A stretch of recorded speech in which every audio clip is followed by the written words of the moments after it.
Si vous vous êtes déjà dit comment j'ai pu être aussi stupide pour pas me rendre compte avant que cette personne était toxique dans ma vie, cette vidéo est pour vous. Cela n'a rien de stupide de ne pas se rendre compte qu'on est en train de côtoyer une personne toxique. Ça n'a rien de stupide, tout simplement, pour une simple et bonne raison, c'est que déjà, vous n'êtes pas la cause. Vous mettez une colère sur vous qui n'a pas lieu d'être. Vous êtes la victime de cette situation, vous n'êtes pas le bourreau, donc vous n'avez pas de raison de vous en vouloir et de vous infliger cette méchanceté envers vous-même, qui sont des mots finalement qui restent dans votre tête et qui vont jouer sur votre estime de vous. La deuxième raison pour laquelle vous devriez ne pas vous en vouloir est très simple, c'est que finalement, il est très difficile de comprendre une personne toxique quand on n'en est pas une. Vous êtes des personnes avec de l'empathie, c'est pour ça qu'ils vous choisissent. Vous êtes des personnes qui ont bon cœur. Et cette différence fait qu'il est très compliqué d'arriver à comprendre qu'une personne en face de nous puisse se comporter de façon aussi froide, en manquant totalement d'empathie, en manquant totalement d'amour pour l'autre et en ayant vraiment comme seul intérêt sa propre personne. Comment voulez-vous le comprendre si vous n'êtes pas comme ça? En réalité, vous n'êtes pas stupide, bien au contraire, vous êtes des bonnes personnes qui ont donné une confiance à quelqu'un et cette personne a abusé de votre confiance. En aucun cas, vous faites preuve de stupidité. On va revenir sur les bases. L'empathie est une qualité précieuse. Ce n'est pas du tout quelque chose de négatif. Ça vous permet de comprendre les autres, de comprendre les émotions des autres et c'est quelque chose qui est primordial dans les interactions au quotidien avec autrui. Donc c'est une qualité et c'est pas du tout quelque chose dont vous devez avoir honte ni pour laquelle vous devez vous en vouloir.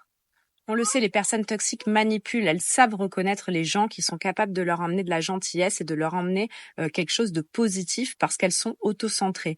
Donc elles ont l'habitude d'utiliser les gens comme ça. Elles ont l'habitude parce qu'elles font ça depuis toujours. Et il faut savoir qu'elles n'arrivent pas en étant tout de suite méchantes ou en étant tout de suite complètement fermées. Elles arrivent en étant charmantes, ces personnes. Donc il est très difficile de reconnaître qu'à un certain moment, le vent va tourner et qu'on va se retrouver à devenir les victimes de ces personnes. L'empathie que vous avez, elle va vous tourner vers ces personnes parce que vous allez avoir envie de les aider, vous allez leur faire confiance, vous allez avoir envie d'aller chercher le meilleur chez eux, sauf qu'il n'y a pas de meilleur. Vous allez aller chercher quelque chose face à un mur. Il n'y a rien à tirer de ces personnes.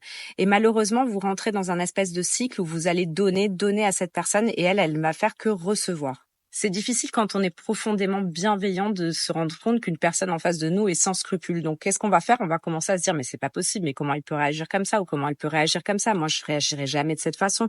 Et en fait, on rentre dans un questionnement parce qu'on a face à nous quelqu'un qui est l'opposé de nous. Et du coup, ce n'est pas de la stupidité, c'est juste qu'on se retrouve face à quelque chose qui est différent et qui pour nous est inconcevable parce qu'on fait preuve de tellement d'empathie que c'est complètement aberrant d'imaginer que quelqu'un puisse en être totalement dénué. Tomber sur une personne toxique ne fait pas de vous quelqu'un de faible. Ce n'est pas une faiblesse de votre part, ce n'est pas quelque chose de négatif. Arrêtez d'être dur avec vous-même, soyez dur avec la personne que vous avez en face de vous qui vous fait du mal. Ne soyez pas dur avec vous-même. La seule chose que vous devez tirer comme leçon, c'est apprendre que finalement cette empathie, elle est bonne, elle est primordiale à mon avis au quotidien. La clé, c'est juste d'apprendre à être beaucoup plus vigilant avec les personnes autour de vous pour savoir à qui vous pouvez donner cette empathie sans vous faire avoir. Vraiment, la clé, elle est là. Elle n'est pas de changer votre fond parce que votre fond est bon. Vous ne voulez pas du tout devenir comme cette personne que vous avez en face de vous qui est sans cœur, qui pense qu'à elle et qui est vraiment une personne toxique et tordue. Vous n'avez pas envie d'être ce style de personne. Vous êtes des bonnes personnes. Pourquoi vouloir changer ça?